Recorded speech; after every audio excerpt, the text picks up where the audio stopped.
Pasé gran parte de mi vida sintiéndome culpable por ser un fracasado y la realidad es que probablemente lo era. Y quiero comentar algo que yo desde lo personal he vivido en primera persona y que a mucha gente le pasa, pero que muy poca gente se atreve a comentar. Y es el sentimiento de culpa hacia uno mismo por no cumplir la expectativa que el mundo o los demás esperan de él. Incluso muchas veces que uno esperaría de sí mismo en base a lo que él piensa que debería hacer. Probablemente alguno de los que me esté escuchando se siente identificado cuando digo que crecí pensando, sintiendo que era erróneo, que era como un renglón que no encajaba en un molde que la gente intentaba poner en él. Siempre era como esa oveja negra, esa persona rara que no encajaba y que no estaba dentro del molde establecido que las personas intentaban tener. Yo soy una persona que ya nace un poco distinta porque tengo un sistema nervioso hiperactivado. No sé si llego al punto de ser una persona paz o altamente sensible, pero sí que es cierto que tengo una sobreactivación muy grande por los estímulos externos, sumado a una gran profundidad, una gran sensibilidad y por supuesto un mundo emocional tremendamente amplio.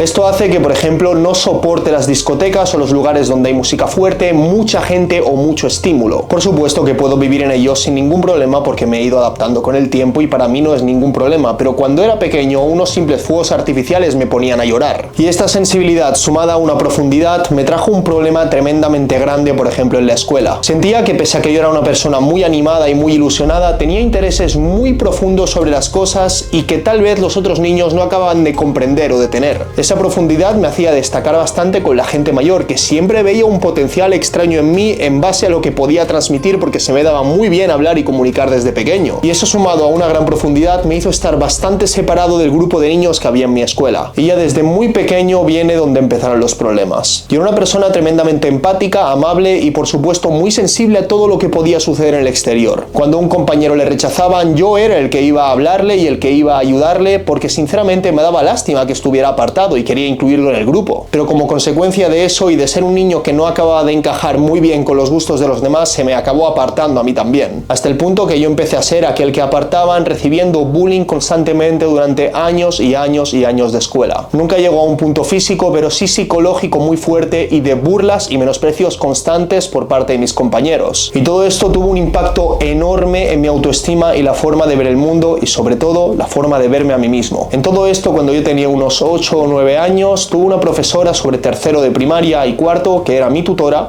y esa mujer se dedicaba a maltratarme psicológicamente. Vio una especie de fijación por mí que se resumía en gritos y menosprecios constantes en todo lo que hacía. Yo recuerdo pasar el primer mes de tercero y de cuarto de primaria, la profesora era la misma, llorando todos los días cuando iba a la escuela. La verdad es que yo no estaba demasiado atento en clase porque siempre fui una persona muy creativa que se ponía a pensar cuando las profesoras estaban hablando y por eso tal vez no prestaba demasiada atención en clase pese a que nunca tuve malas notas como tal. Pero recuerdo ese primer mes, tanto de tercero como de cuarto, con esa misma profesora, como un verdadero infierno. Habían gritos constantes cada día, menospreciándome, criticándome, diciendo que yo no valía, diciéndome que era un inútil y culpándome por no haber traído los deberes un día o por cualquier mínima cosa que hacía, aunque fuera decirle algo al compañero. Y no hablo de broncas normales, sino de broncas que incluso los chicos del piso de arriba me preguntaban que qué pasaba porque se escuchaban los gritos de mi profesora desde allí. Esto daba pie a que los compañeros también se rieran de mí, porque si mi propia profesora se reía de mí y mis compañeros también, entonces ¿quién no iba a hacerlo? Y esto se sumó a una separación de mis padres cuando yo tenía 6 años, en la que mi madre se fue con un hombre que también tenía la misma actitud de mi profesora. Yo a este comportamiento lo llamé comportamiento militar. Era como aquel adoctrinamiento en base a gritos y a meterte culpabilidad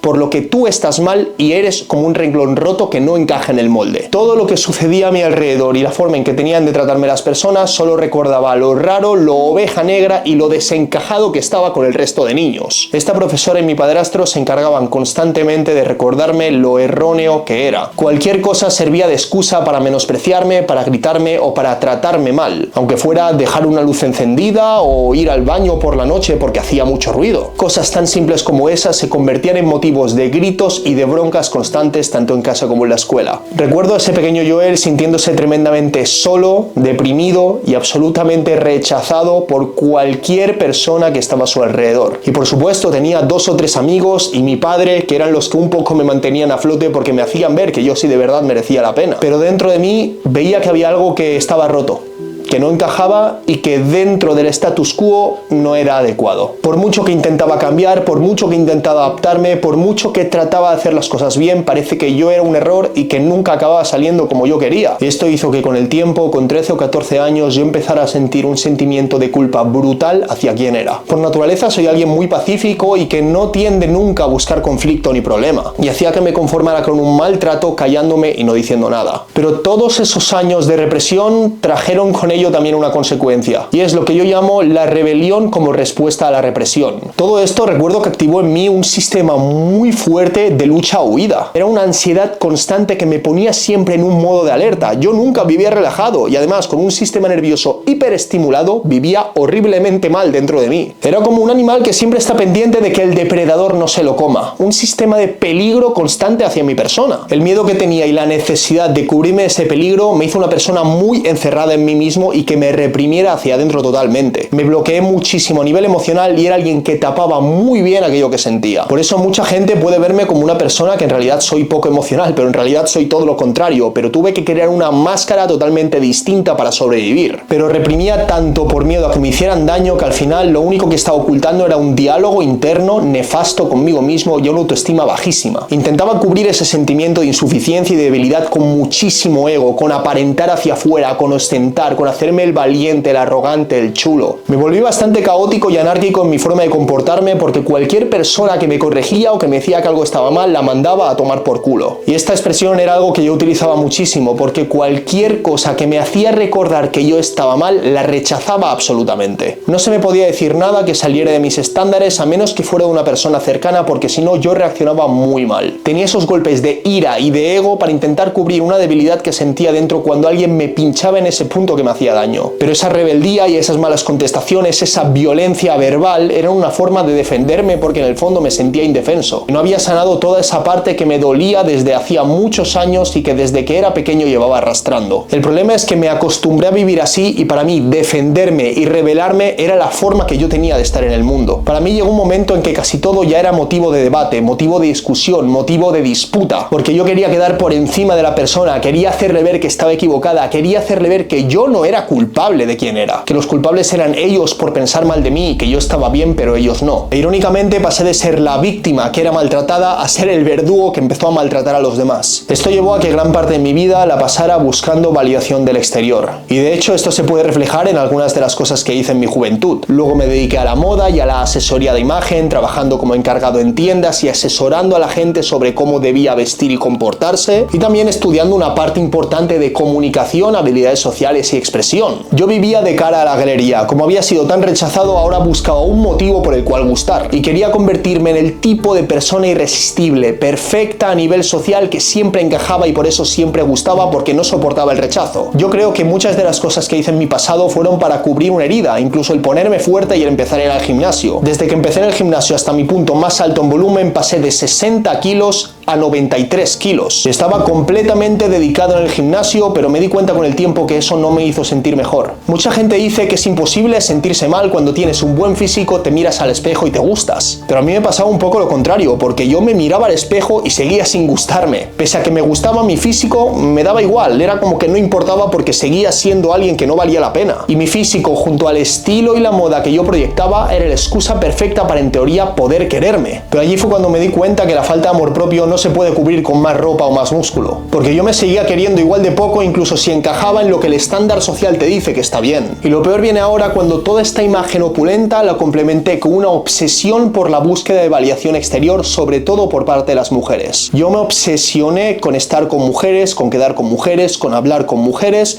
y tuve un gran problema con eso, porque como había sido tan rechazado de pequeño, pensaba que la fuente de mi autoestima estaba dentro de estar con más mujeres y acumular una lista de una tras otra para llenar mi ego. Para mí, cuantas más mujeres le gustara y cuanta más validación recibía de ellas, más adecuado era yo, porque eso demostraba que yo había cambiado y que no era la misma persona de antes, que ya no era el fracasado que había sido. Pero ¿qué es lo que ocurría cuando había algún momento en el que a una no le gustaba? Y es que cada vez que tenía un rechazo, para mí era una fuente de sufrimiento enorme. ¿Cómo puedo no haberle gustado a esa chica? Es imposible, si me he esforzado y lo he hecho todo para ser la persona ideal para gustarle. Y allí me di cuenta de algo, y es que el amor propio no se puede comprar con habilidades exteriores. Las habilidades exteriores, es decir, el vestir mejor, el tener un mejor mejor físico, el tener mejores habilidades sociales te da más capacidad para entender y manejarte en el mundo. Y te pueden dar más confianza en la acción, pero no te dan más amor propio. Eso es un error enorme en el que caen las personas que se inician en el mundo del crecimiento personal. Pensar que la carencia que ellos han tenido se va a cubrir consiguiendo más o teniendo más. Entonces se enfocan en lograr más dinero, ponerse más guapas o más guapos, intentar atraer a mejores parejas, con el objetivo de llenar una falta de amor propio y un vacío emocional que ellos sienten. Y eso es precisamente lo que a mí me pasó. Yo trataba de cubrir ese hueco con todo de fuera para seguir sintiéndome vacío cuando lo conseguía. Y es que lo peor fue el sentimiento de culpabilidad que yo sentí por ser quien era. Pero eso me llevó a lo más importante, y es darme cuenta de dónde viene el verdadero amor propio. Desde mi experiencia y lo que he aprendido, y creo que puedo asegurar que es así, el amor propio se consigue incluso cuando no tienes nada. Es ser capaz de reconocer lo bueno en ti y la luz de ti, incluso con todo lo malo que tengas. Porque en realidad no somos erróneos y no estamos tan mal, simplemente tal vez tienes características distintas a las otras personas. Y eso no está para nada mal, hay que amar también la diferencia, hay que amar también lo que te hace ser distinto. Pero la sociedad trata de encajarnos en un molde en el que todos tenemos que ser iguales, y si no encajas allí, tú estás equivocado. Y ojo, no digo que no haya cosas que no se puedan mejorar, por supuesto que se tiene siempre que tratar de crecer e ir hacia adelante, pero que no sea con un motivo de intentar cubrir una carencia, porque ya te digo yo que no la vas a cubrir, sino con un motivo de reafirmación de amor propio y de que tú de verdad te quieres a ti mismo y por eso das lo mejor de ti. Por eso creo que el punto vital es reconocerse a uno mismo incluso con lo malo que tiene. Siempre intentando ser mejor, por supuesto, pero no negando que tal vez no eres perfecto. Otro punto importante es empezar a aceptar que tal vez eres una persona que no encaja en el estándar social y nunca lo vas a hacer. Yo intenté durante mucho tiempo encajar hasta el punto de ser la persona idónea que encajaba y dedicarme a ello, para luego darme cuenta que todo eso era la piel de una serpiente de la que luego me desprendí, porque dentro de mí no había nada de lo que había fingido ser. En realidad siempre fui una persona rara, con intereses profundos y con una filosofía, incluso siendo un niño, muy diferente a la de los demás. Yo reflexionaba, filosofaba, hablaba sobre Dios y sobre espiritualidad con 4 o 5 años. ¿Y qué niño con esa edad hace eso? Creo que la verdad muy pocos. Y me odié durante mucho tiempo por todo aquello. Me sentí tremendamente culpable por ser así. ¿Por qué no puedo ser alguien más superficial? ¿Por qué no puedo ir a discotecas sin que me duelan los oídos y la cabeza?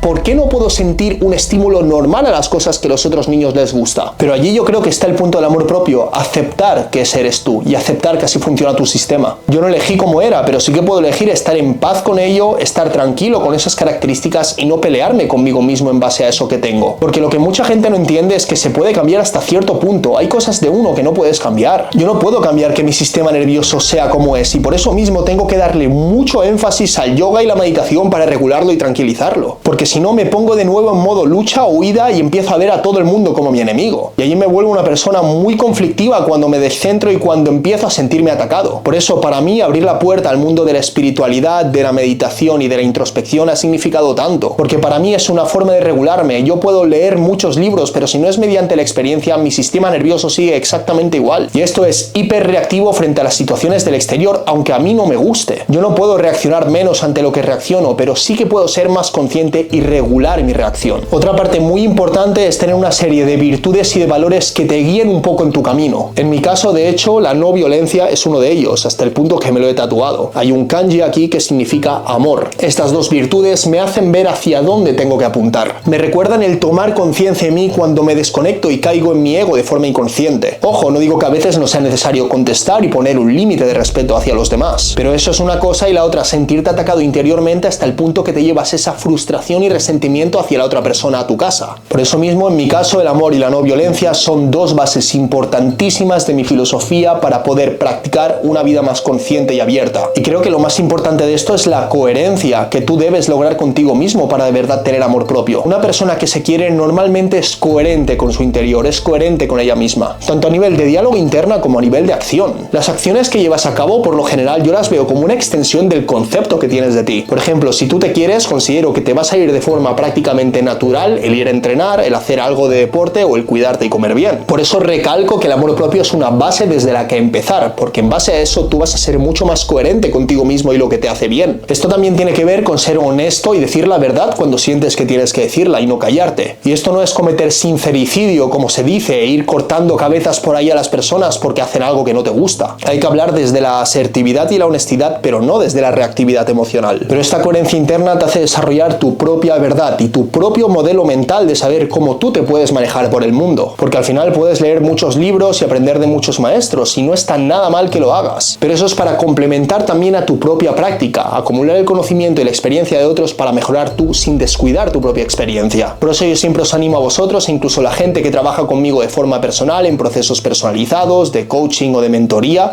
que aprendan por ellos mismos y que vivan su propia experiencia más allá de lo que yo diga. Porque para mí es vital que podáis experimentar por vosotros mismos todo esto que estoy diciendo. Si escuchas mucha teoría pero luego no sales al mundo a aprender, nunca vas a obtener sabiduría. Y aquí viene el último punto, la práctica espiritual como centro de uno mismo. Esto lo menciono bastante, pero si hay algo que a mí me ha ayudado de verdad es el yoga y la meditación. Son herramientas que sirven para regular tu sistema nervioso desde el centro, lo cual al relajar el sistema nervioso tanto simpático como parasimpático te ponen en un modo de no alerta, de no reactividad, en el que puedes empezar a bajar un poco las defensas y no vivir con esa presión de siempre tener que estar defendiéndote. Te hace una persona mucho menos reactiva, mucho menos estresada, mucho menos ansiosa y que se siente más a gusto en su piel. También hace que te conozcas más y como consecuencia que te aceptes más, dejando de estar peleado contigo mismo, porque esto me ha predispuesto a estar en un estado más abierto a aceptar más lo que soy y no rechazarlo. Pero si eres una persona con mucha tendencia a sobre reaccionar, estas dos en concreto te va a ayudar mucho a calmar ese sistema nervioso. Y esto ayuda en absolutamente todo, a nivel diario, con el estrés, con la ansiedad, con relacionarte con el mundo desde una posición distinta. En tu trabajo, en tu faena, vas a estar mucho más tranquilo para poder realizar mejor las tareas. Y creo que es evidente que una persona más abierta también es una persona más agradable y una persona que al final, por consecuencia, acaba cayendo mejor. Pero no quiero que gustar sea tu foco principal, sino el bienestar y estar bien contigo mismo. Por eso te animo a poner en práctica todo esto que he dicho y de verdad creo que lo vas a agradecer en cuanto lo pruebes. Aquí hablo de mi perspectiva y de mi opinión y de lo que me ha hecho ser la persona que soy hoy con todo lo que me ha ayudado en mi proceso, en el que llevo casi 10 años y he pasado por todas las etapas posibles. Así que aquí me despido, no te olvides de suscribirte al canal si te ha gustado, darle like al vídeo y sobre todo agradecería mucho que comentaras aquello que te ha parecido con tu reflexión. Y si conoces a alguien que piensas que le puede gustar el vídeo, compárteselo porque creo que lo puede agradecer. Como dije, muy pronto voy a abrir plazas en mi nueva comunidad privada, El Nexo, donde vas a poder aprender el proceso que tuve y cómo puedes realizarlo también por ti. Allí vamos a trabajar en 5 áreas que son el cuerpo, la mente y los estados emocionales, la confianza y el amor propio, las relaciones profundas y la autenticidad, y por último el propósito y el sentido de vida. Y vamos a trabajar todos estos temas de forma práctica para que puedas aplicarlos en tu vida diaria. Como siempre digo, chicos, me debo a vosotros, mi compromiso es con vosotros y os quiero dar algo de la máxima calidad y ayuda posible, porque mi compromiso real está en aportaros el máximo valor y por eso mismo quiero abrir este proyecto muy pronto. Va a ser algo accesible para el 99% de las personas, así que no os preocupéis por el precio. Así que si te resuena y te conecta, muy atento con el proyecto y nos vemos en los siguientes vídeos.